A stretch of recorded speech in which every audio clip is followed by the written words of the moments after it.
에베소서는 계속해서 우리가 왜 썼는지를 잊지 말고 봐야 됩니다. 에베소서 2장 1절부터 10절인데요. 에베소서는 과거 에베소 사람들이 우상을 섬기며 살다가 그 우상들에게 어떤 해코지를 당하지 않을까, 그 귀신들에게 해를 당하지 않을까 하는 두려움에 사로잡혀 살고 있었기 때문에 그런 사람들에게 바울이 그런 것을 두려워하지 말고 담대하게 살라는 내용입니다.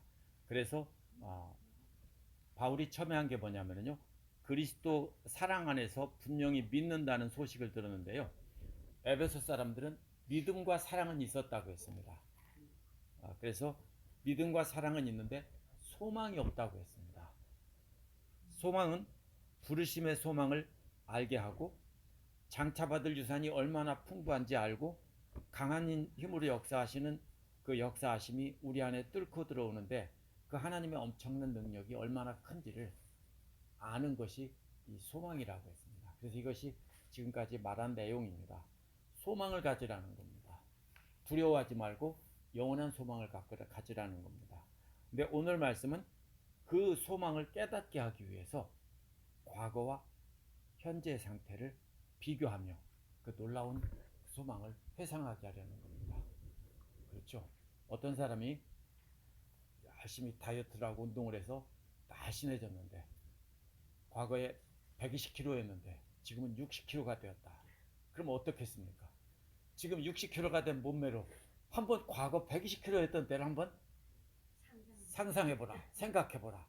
그러면서 과거에 얼마나 비참했는지를 생각하면 지금 이 멋진 모습이 얼마나 귀한 건지를, 또 장차받을 영광이 얼마나 큰지를 알 수 있다, 이런 얘기입니다. 그래서 장차는 미래거든요. 그럼 현재 상태와 과거를 비교해보면 우리가 장차가 얼마나 큰지를 알 수 있다는 겁니다. 그래서 오늘 말씀은 과거와 현재 상태를 비교하면서 미래를 깨닫게 하려는 겁니다. 그래서 첫 번째로가 뭐냐면요, 1절부터 3절에 보면은 과거 죄로 죽을 수밖에 없다고 했는데요, 여기서 보면 허물과 죄가 나오죠. 허물이란 길이 있는데 길 옆으로 떨어졌다는 뜻입니다. 그게 허물입니다. 그러니까 우리가 길을 따라 똑바로 가야 되죠. 그 길이 뭐냐면 하나님 말씀이 인도하는 올바른 길입니다. 그런데 옆으로 떨어졌다고요. 길이 아닌 곳으로 가고 있다고요. 한번 상상해 보세요. 지금이야 길이 아니어도 별게 아니겠지만 옛날 시골에서 길을 벗어나면 어떻게 됩니까? 별의별 게 다 있죠. 오물도 있고 막 별의별 게 다 있죠. 저도 어릴 적에 밤에 집을 오는데 집을 잘못 그 캄캄한 밤중이다. 동생들과 함께 걸었는데 밭을 가로질러 왔습니다. 근데 그 밭에다가요, 똥을 준 모양이에요. 어릴 때 모르고 그걸 밟고 집으로 왔는데 어머니가 난리가 났어요. 어디서 이렇게 똥을 잔뜩 묻혀가지고 왔냐고, 동생하고 둘이. 우리 어릴 적에는 그랬습니다. 그쪽 깜깜하면은 길을 벗어나면 이게 무언지를 몰라요. 어떤 오물이 있는지.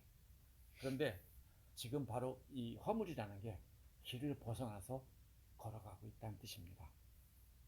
그 다음에 죄는 뭐냐면요, 하나님을 대적하는 것이 그 죄라는 뜻입니다.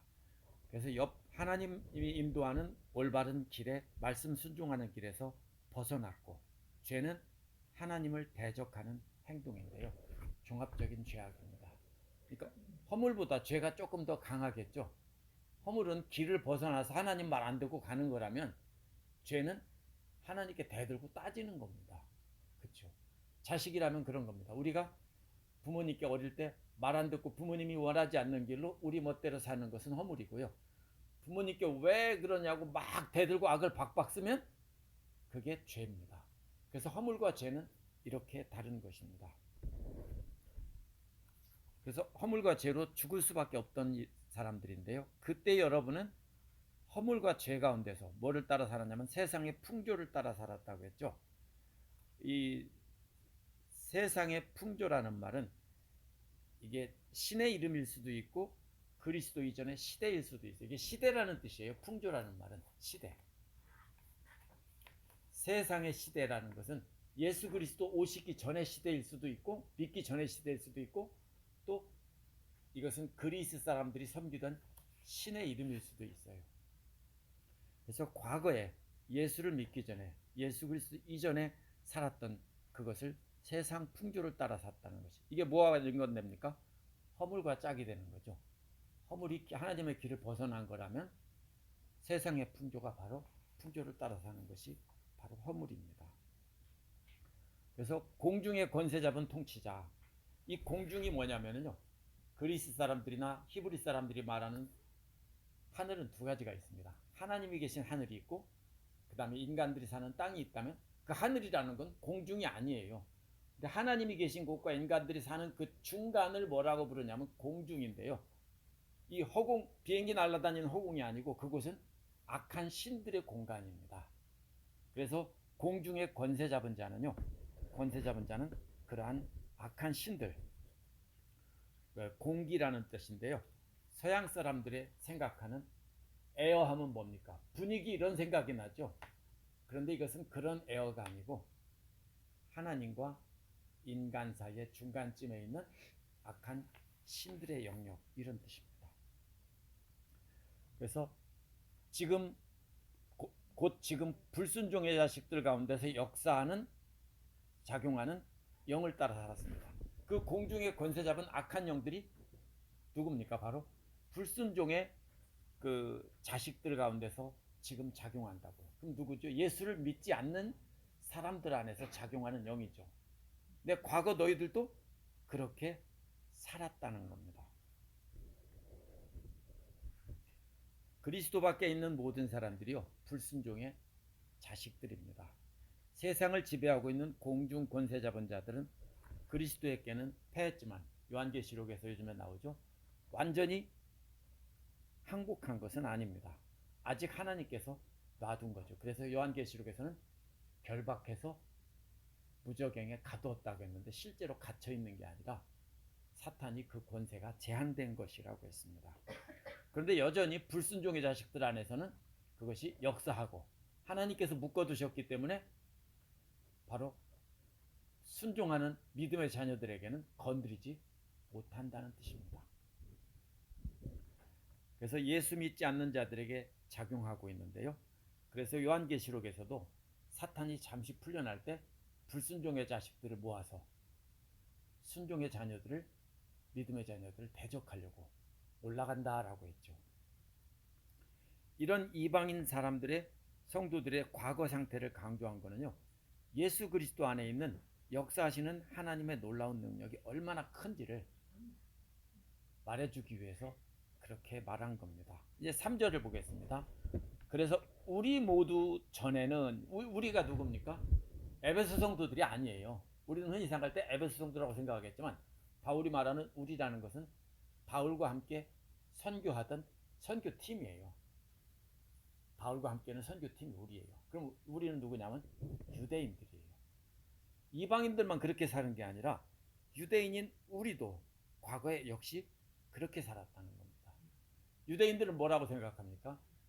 하나님을 믿는 자기들은 거룩한 사람들이고, 이방인들은 지옥의 자녀들이라고 생각했는데 바울은 아니라고 말하고 있는 거예요. 율법을 따라 살던 우리도 역시 너희들과 딱 똑같이 공중권세 잡은 자들의 악한 귀신들에 사로잡혀 살았다고. 이게 충격적인 말이에요. 왜냐하면 유대인들은 자기들은 하나님을 믿고 하나님의 영안 안에서 산다고 생각하는데, 바울은 우리도 과거에는 너희들과 똑같이 살았다는 거예요. 그게 바로 뭐예요? 율법을 섬기고 그렇게 살았는데, 그것이 사실은 뭐라고 했냐면, 여기서 그들 가운데서 육신의 정욕대로 살고 육신과 마음이 원하는 대로 행하였으며 나머지 사람들과 마찬가지로 날 때부터 진노의 자녀였습니다 라고 했습니다. 우리도 과거에는 똑같이 살았다고요. 말만 율법을 믿는 거죠. 하나님을 말만 믿는 거죠. 실제로는 귀신들이 인도하는 대로 살았다고요.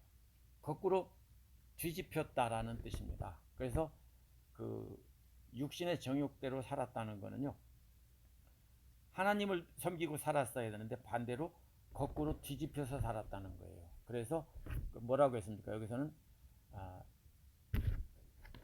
육신의 정욕대로 살았다는 것은 육신의 정욕 안에서 자기들을 섬기며 살았다는 겁니다. 누구를 섬겨야 되냐면 하나님을 섬겨야 되죠. 근데 누구를 섬깁니까? 내 하고 싶은 대로, 내 욕심대로 육신의 정욕을 따라 살면 누구를 섬기냐면 내가 하나님입니다. 그렇죠? 지금도 자꾸 그러고 싶죠. 내가 하나님이고 나 하고 싶은 대로 하고 싶죠. 그렇죠? 그렇게 살았다고요. 그 우리의 육체가 육체의 정욕을 따라 또 육체와 마음이 원하는 대로 육체가 뭐죠? 우리 몸이 끌리는 거고요. 마음은 우리의 생각이 끌리는 거죠. 이 두 가지가 바로 바울이 과거에 살았다는 겁니다. 너희만 그런 게 아니라 유대인들 똑같이 역시 진노의 자식들이었다라는 겁니다. 누구처럼요? 나머지 사람들이 누구예요? 이방 사람들이에요.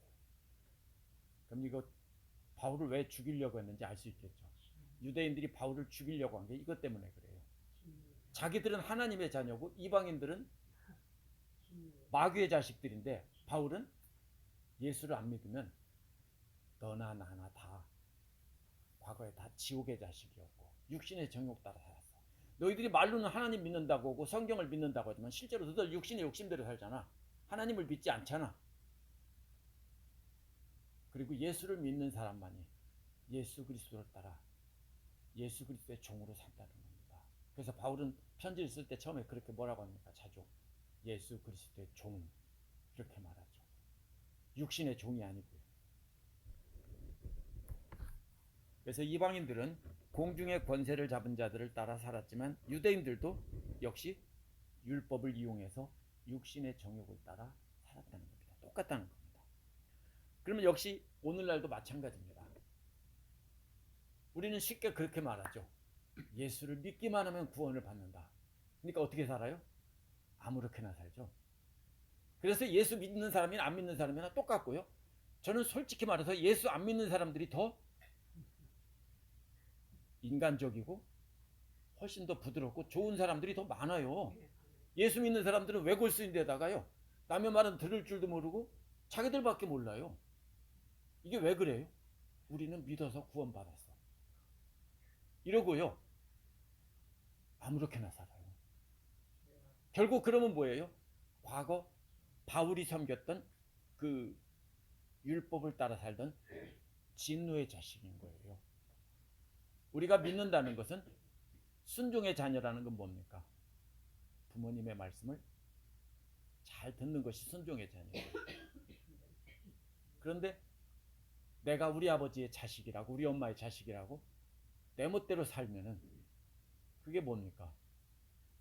저놈 자식 차라리 없었으면 좋겠다. 연 끊어. 너 다시 집에 오지도 마. 이러고 싶겠죠. 그렇죠? 차라리 옆집 자식이 훨씬 낫다. 옆집 자식은 그래도 볼 때마다 인사도 하고 이런 소리예요.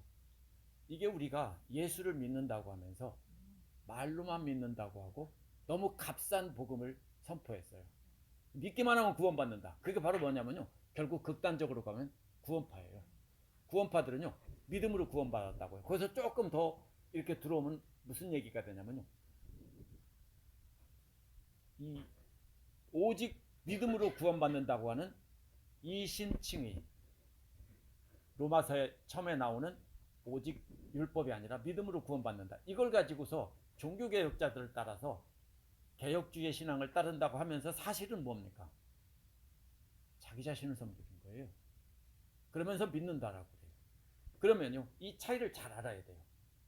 그러면 나는 행동이 바르지 못하니까 생명책에 어제 말씀드린 생명책에 이름이 없을지도 모른다. 그게 아니에요. 그게 아니에요. 차이는 어디 있냐면요. 우리가 진짜로 예수님을 믿느냐. 착하게 사느냐 착하지 못하게 사느냐가 아니라 예수님을 믿고 따라가려고 하는 항상 방향성이라고 그랬죠. 방향을 예수님을 향해서 따라가면서 잘은 못 따라갔지만 조금씩 따라가려고 하는 거죠. 우리가 완전하진 않아요. 우리가 완벽해야 된다는 그러면 뭐가 됩니까? 우리의 노력으로 거룩해지는 거예요. 우리의 노력이 아니에요. 오늘 말씀에서 뭐라고 그래요? 100% 하나님의 선물이라고 그래요. 그렇기 때문에 여기서 뭐라고 합니까? 그래서 4절에서 뭐라고 하죠? 하나님의 자비가 넘치는 분이셔서 우리를 사랑하신 그 크신 사랑으로 말미암아 그랬습니다. 하나님의 자비가 풍부하시다는 거예요. 예. 그 하나님의 진노의 자식이었다는 것은 뭡니까? 하나님께서 진노하신다는 것은요, 그 반대는 뭐냐면 자비가 풍부하신 거예요. 진노의 자식들도 역시 믿으면 자비를 베푸시는 겁니다. 그런데 우리가 잘해서 믿은 게 아니에요. 착각하면 안 돼요. 어떻게 해서 믿었냐면 예수 그리스도를 이 땅에 보내셔서 믿는 사람은 하나님께서 자비를 베푸셔서 구원해 주신 거예요. 그래서 4절에서 보면 하나님은 자비가 넘치는 분입니다. 진노의 자식이었으면 누가 진노냐면 하나님의 진노인데요. 그러면 하나님은 자비 하나님입니다. 하나님이 진노하시는 분이 아니라 자비의 하나님이에요. 근데 인간들이 악하기 때문에 진노하시는 겁니다. 만약 자비가 없었다면 모두가 하나님의 진노의 심판을 면할 수가 없어요. 그래서 우리를 사랑하셔서 그 크신 사랑으로 말미암아 예수 그리스도가 함께 우리가 부활했고, 여기서 뭐라고 되어 있습니까? 사랑으로 말미암아 우리를 그리스도와 함께 살려주셨습니다. 범죄로 죽은 우리를 그리스도와 함께 살려주셨다고 합니다. 여기서 하나님께서 하신 일이요 나오는데요.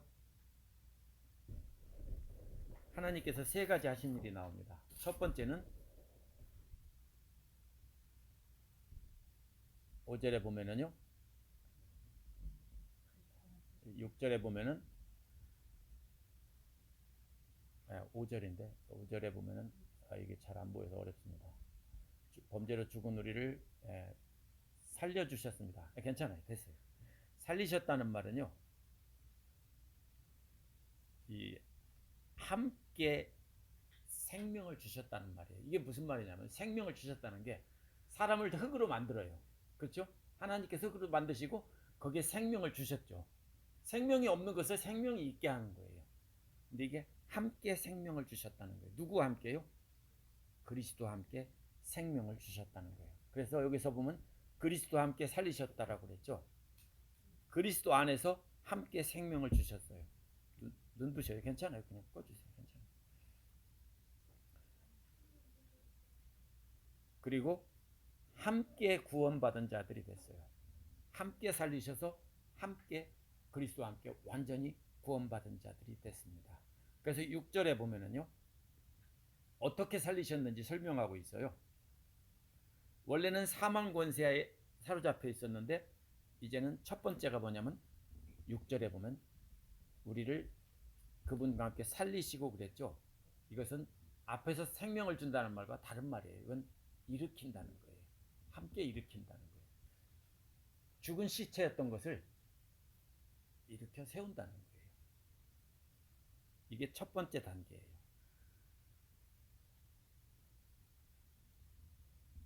아니, 첫 번째 단계는 생명을 주신 거예요.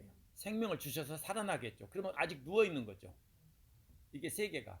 함께 생명을 줬다는 것은 5절에 나와 있는 것은 함께 살리셨다는 말은 죽어있는데 살아나서 누워있는 상태를 말해요. 그 다음에 6절에서 살리셨다는 말은요, 일으키셨다는 뜻이에요. 생명을 주신 뒤에 일으키셨고, 세 번째 단계는 뭡니까? 함께 보좌에 앉게 하셨다고. 이게 점점 높아지죠. 시체처럼 땅에 누워 있었는데 죽은 시체였던 것을 생명을 주셨어요. 살아나서 누워 있어요.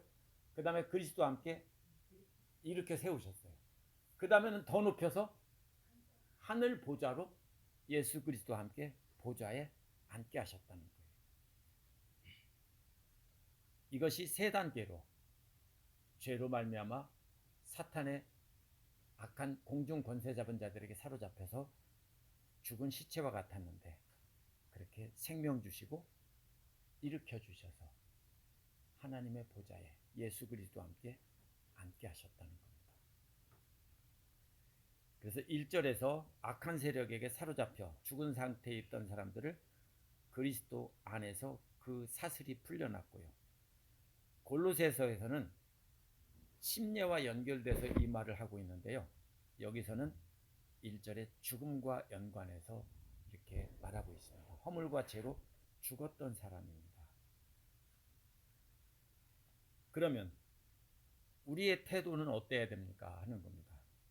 하나님을 이렇게 우리를 향한 친절하심, 한량없이 풍부한 하나님의 은혜 때문에 이렇게 구원받았으니까 하나님의 선물이고 자랑할 수 없다는 겁니다.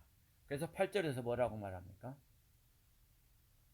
7절에서 보면은요, 그것은 하나님께서 그리스도 예수 안에서 우리에게 자비를 베풀어 주신 그 은혜가 얼마나 풍성한지를 장차 올 모든 세대들에게 드러내려 하는 것이라고 했습니다. 여기서 하는 말은요, 세 가지 앞에서 생명을 주시고 일으키시고 보좌에 앉게 하신 것은 7절에서 보여주시려는 거다라는 겁니다. 보여주는데 누구에게 보여줍니까? 장차 올 모든 세대. 이 말이 이런 말입니다. 바닷가에 보면은 파도가 밀려옵니다. 그렇죠? 한번 쫙 밀려왔다 사라지죠. 거품으로 흩어져 사라지죠. 조금 있다 또 밀려오죠. 또 밀려오죠. 이것이 장차 올 세대들이라는 말에 담고 있는 그 의미입니다. 그래서 앞으로 계속 올 세대들에게 무엇을 보여줍니까? 우리가 바로 본복이라는 겁니다. 쟤들 좀 봐. 과거에 저렇게 죽은 시체였는데 하나님께서 생명도 주시고 일으켜 주시고 지금은 하늘 보좌에 앉아 있잖아. 쟤들 좀 봐. 이런 소리입니다. 그래서 장차 올 모든 세대들에게 본보기로 그렇게 보여주시려는 것이라는 겁니다. 그게 7절의 내용입니다. 그래서 그 은혜란 항상 선물이라는 뜻입니다. 하나님께서 주신 선물이 얼마나 풍성한지를 장차 올 모든 세대들에게 보여주려는 겁니다. 이게 누구냐면요, 바울 일행을 얘기하는 거예요. 바울 일행에게 하나님께서 자비로 베풀어 주신 그 은혜가 얼마나 큰지 모든 세대들에게 보여주려는 거예요. 그럼 우리를 구원해 주신 이유도 뭡니까? 우리와 우리 자손들에게 계속해서 본보기로 보여주는 겁니다. 우리 아들, 딸들이 최소한 그래야 됩니다. 너희 아버지는, 너희 할아버지는, 너희 할머니는 이러셨어. 그죠? 이렇게 우리 아들, 딸들이 손자, 손녀들에게 가르칠 수 있어야 되고요. 증손자들도 너희 증조 할아버지, 증조 할머니, 너희 할머니, 할아버지는 이렇게 하나님의 은혜로 구원받은 분들이야. 하늘 보좌에 예수 그리스도와 함께 앉아 계시는 영광스러운 분들이야. 이것을 보고 감탄할 수 있게 해야 되는 거예요. 그것이 바로 우리를 구원하신 은혜를 베푸신 목적이라는 겁니다.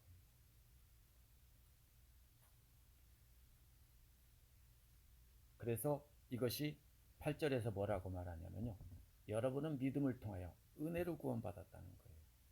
이 믿음이 뭐예요? 이 믿음은 우리가 믿는 게 아니에요. 내가 지금부터 믿어줄게. 예수님, 내가 오늘부터 믿어줄게요. 이게 믿음이 아니에요. 믿음을 어디서 받았어요? 나도 모르는 사이에 어쩌다가 교회 나오고 어쩌다가 보니까 내가 예수님을 믿고 있어요. 그렇죠? 이 믿음이라는 거는요, 내가 오늘부터 믿기 시작하기로 작정했습니다. 이게 아니에요. 하나님께서 우리에게 성령을 주시고 하나님께서 우리에게 믿게 하신 거예요. 믿음도 선물이에요. 저는 초등학교 2학년 때 교회를 처음 나갔어요. 왜 나갔냐면요, 크리스마스 때 교회에서 떡 준다 해서 갔어요. 그렇게 가보셨죠? 떡 얻어 먹으러 갔어요. 크리스마스 때. 그러다가 가니까 재밌어요. 재밌는 얘기도 해주고, 그리고 목요일 날이면요, 어른들은 수요일에 모이는데 어린아이들은 목요일 날 밤에 모였어요. 밤에 모이면은 성경 퀴즈 맞춰서 쪽지에다 써내면은요, 뭘 주냐면 또 연필을 또 상으로 줬어요. 가지고 연필 받는 재미로 다니고 그랬어요. 믿음이 있었을까요? 라고 하면은 믿음 없었어요. 그냥 다니고 듣고 재밌어서 다녔어요. 근데 나중에 보니까 안 다니다가 고등학교 때 생각하니까 그때가 생각나는 거예요. 그 교회가 가고 싶은 거예요. 그래서 갔어요. 그렇게 해서 제가 어느 틈에 보니까 제가 믿게 됐어요. 그러면 지금은요, 모든 거 다 내려놓고 믿겠다고 여기까지 왔어요. 그러면요, 제가 결심하고 잘해서 믿은 게 아니에요. 하나님께서 믿음을 주신 거예요. 우리 집사님들도 마찬가지예요. 한번 생각해 보세요. 내가 몇 날 며칠 몇 시부터 내가 오늘부터 믿습니다라고 해서 믿은 분 계세요? 이 믿음은요, 선물이에요. 그래서 뭐라고 합니까? 그 믿음으로 말미암아 너희가 완전히 구원을 받았는데요. 믿음을 통해서 완전히 구원을 받았는데요. 그것이 선물이라는 거예요. 근데 예수 그리스도를 믿는 믿음이 아니고요. 예수 그리스도께서 우리에게 주신 믿음이에요. 그 믿음으로 말미암아 우리가 구원을 받았어요. 그게 그래서 선물이라는 거예요. 우리가 노력해서 받았으면 선물이 아니에요. 내가 오늘부터 믿어줄게 예수님. 이거면 그건 선물이 아니에요. 선물이란 어느 순간 하나님께서 우리에게 주신 거예요.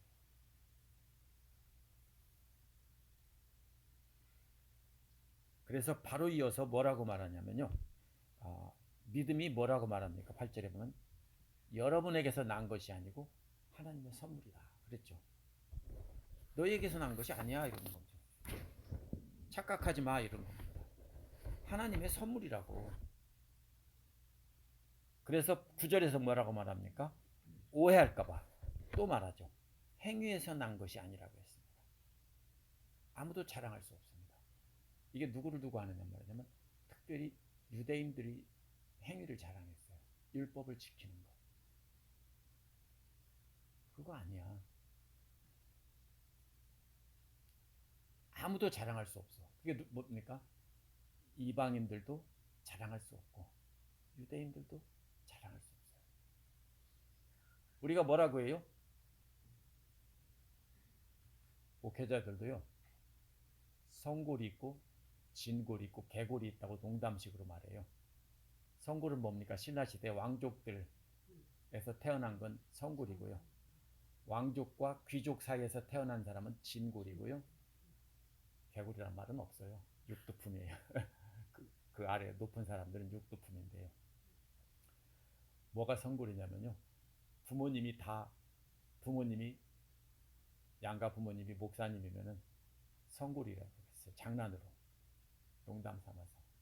한쪽이 목사님이면 진골이고 아무도 목회자가 아니면 개골이라고 그랬어요. 장난으로 신학교 다닐 때 하는 말이에요. 뭘 자랑하죠?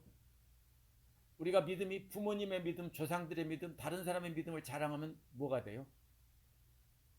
우리 가문은 대대로 믿음의 가문이라고. 좋죠. 자랑할 수 있죠.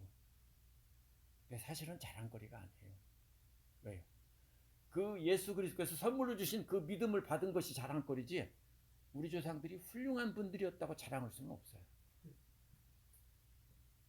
믿음은요, 행위에서 난 것이 아니기 때문에 그래요. 노력해서 얻은 결과가 아니고요. 아무 자격도 없는데 선물을 준 거예요. 이게 바로 뭐예요? 예수님께서 그래서 달란트의 비유로 말씀하시죠. 아니, 그 달란트의 비유가 아니라 아침에 부름받은 종, 점심때 부름받은 종, 저녁때 부름받은 종. 주인이 채용한 건 뭐예요? 늦게 부른 사람들은 왜 놀고 있냐 했더니 아무도 불러주는 사람이 없습니다. 와라 해서 일하라고 했죠. 1시간밖에 일 안 했어요. 근데 하루 품삯을 줘요. 그럼 누가 뭐라고 그래요? 우리는 아침부터 때 앞에서 하루 종일 일했으니까 우리는 저 사람들보다 7배, 8배 주겠구나. 신난다.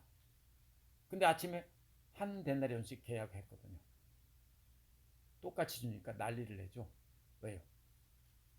자기들의 행위라고 생각하기 때문에 그래요.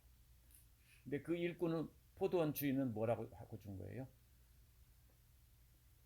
불쌍해서 데려다가 더 준 거예요. 선물로 준 거예요. 품삯이 아니라. 예. 굉장히 자랑하는 사람인데 이 사람은 그러면 우리보다 더 많은 큰 선물을 준 건가요? 믿음을 예. 그건 아니야. 그럼 뭘 모르는 분들입니다. 그건 아니야. 믿음을 자랑한다면 뭘 모르는 분들입니다. 그거는 믿음이 뭔지를 잘 모르고 계신 거예요. 자랑할 수 없습니다. 왜냐하면 바울은 그게 율법주의적인 신앙이고, 바울은요, 바울 같은 믿음을 가진 사람도 자랑할 게 없다고 했고 죄인 중에 괴수라고 말하는데, 그냥 자기를 낮춰서 높이려는 표현이 아니라 바울은 실제로 그렇게 맞아. 구구절절히 그렇게 생각했어요. 그렇기 때문에 우리는 하나님께서 우리를 불쌍히 여기주셔서 선물로 주신 것이지, 아무도 내 믿음으로 이렇게 구원받았다고 자랑할 수 없습니다. 그러면 거역하는 사람들은 뭡니까? 그럼 우리가 강제로 믿게 되었느냐? 그건 아니에요. 우리에게 믿음을 주셨을 때 우리는 거부할 수 있어요. 로봇가 아니에요. 프로그램 된 게 아니에요. 그래서 거부할 수 있는 자유가 있지만은 우리는 믿음을 주셨을 때 순종하는 마음으로, 기쁨으로 따라온 거예요.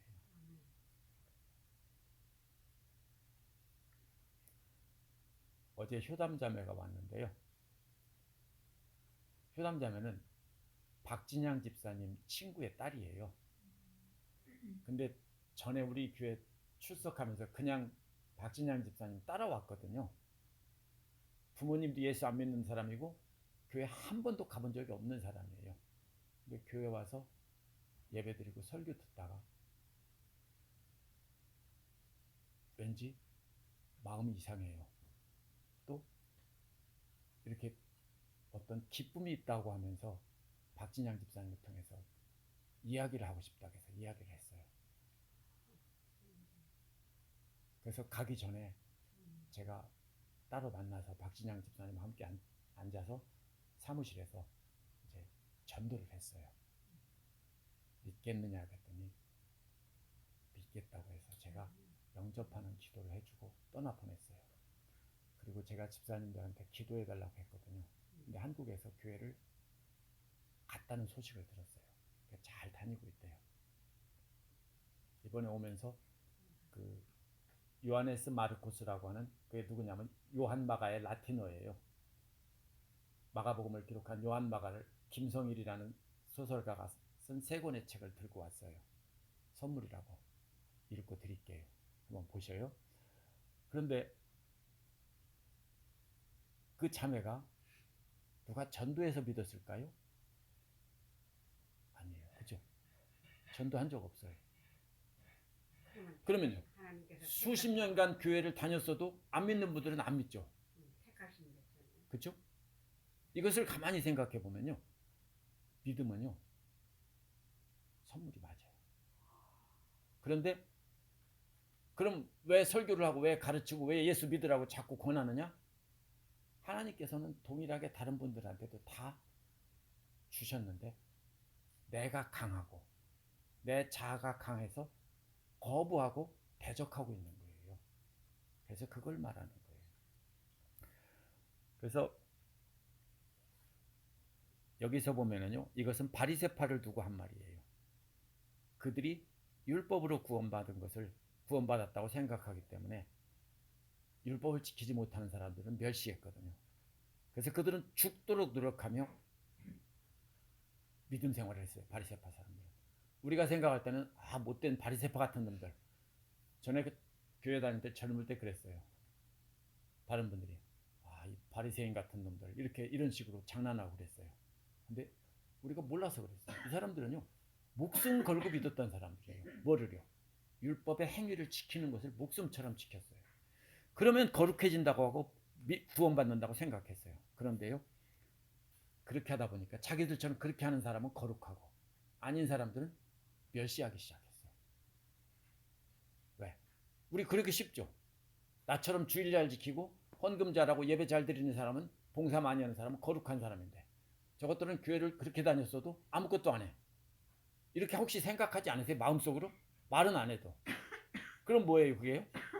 바로 바리새파 사람들과 같은 그 믿음인 거예요. 바로 그 사람들이 그랬어요. 바울도 전에는 그랬는데 깨닫고 보니까 그게 아니고 하나님의 은혜구나 라는 것을 깨달았다는 거예요. 그래서 10절에서 뭐라고 말합니까? 아무도 자랑할 수 없고 우리는 하나님의 작품이라고 그랬죠. 하나님께서 전적으로 지으신 작품인데 누구 안에서 지었냐면요, 예수 그리스도 안에서 만드셨다는 거예요.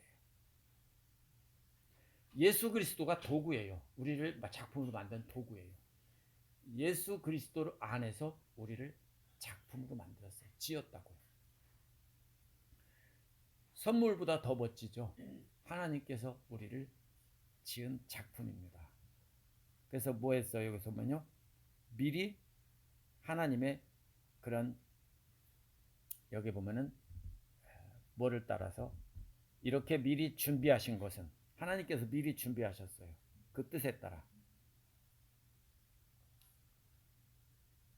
그렇기 때문에 그 결과 우리는 어떻게 살아야 되냐면 선한 일을 하며 살아야 되는 거예요. 하나님께서 미리 준비하셔서 우리를 이렇게 만드셨기 때문에 선한 일을 행하면서 살아야 되는 겁니다.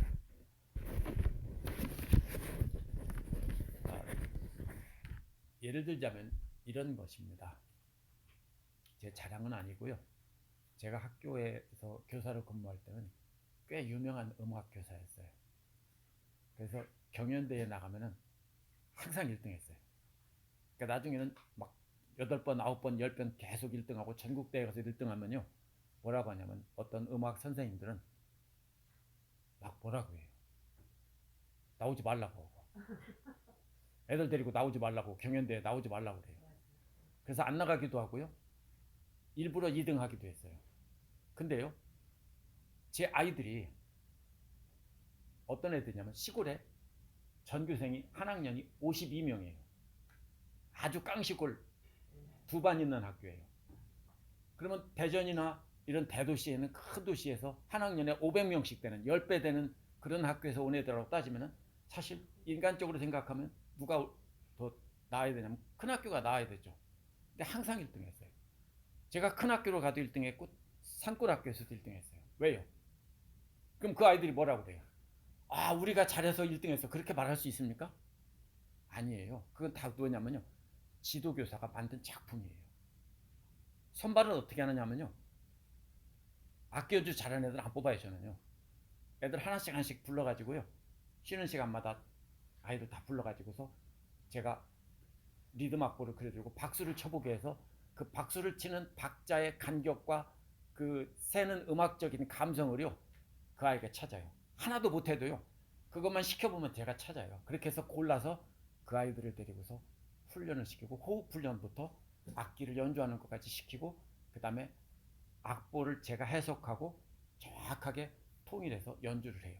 그래서 완성하면요, 그건 제 작품이지 아이들의 작품이 아니에요. 그러면요, 아이들이 자랑할 수 있어요? 없어요. 제가 이 얘기를 왜 하냐면 저를 자랑하려고 하는 게 아니라 바울이 하나님의 작품이라는 것은 바로 우리가 그런 존재라는 거예요. 하나님께서 우리를 택하시고 훈련시키고 지금까지 만들어 오셨어요. 저와 우리 성도님들 모두를 만들어 오셔서 지금 이 자리에 우리가 있어요. 그럼 우리는 뭐냐면 다가올 세대들에게 그 하나님의 영광을 드러내주고 본보기를 보여주기 위해서 이렇게 우리를 작품으로 지금 만드셨다는 겁니다. 이게 바울이 말하는 거예요. 에베소 성도들이, 그러니까 너희들이 이런 존재야. 지금 과거 한번 비교해봐. 지금하고 비교해봐. 그렇죠? 집사님들도 과거하고 지금하고 비교해보세요. 차원이 다르죠. 돈이 많아졌다는 뜻이 아니에요. 우리는 차원이 다른 삶을 살고 있어요. 그렇기 때문에 우리가 영원한 나라를 소망하며 과거와 지금을 비교하면서 소망을 갖고 살라는 것이 이 바울이 말하는 이 에베소 교회 사람들에게 말하는 거예요. 우리 기도하겠습니다.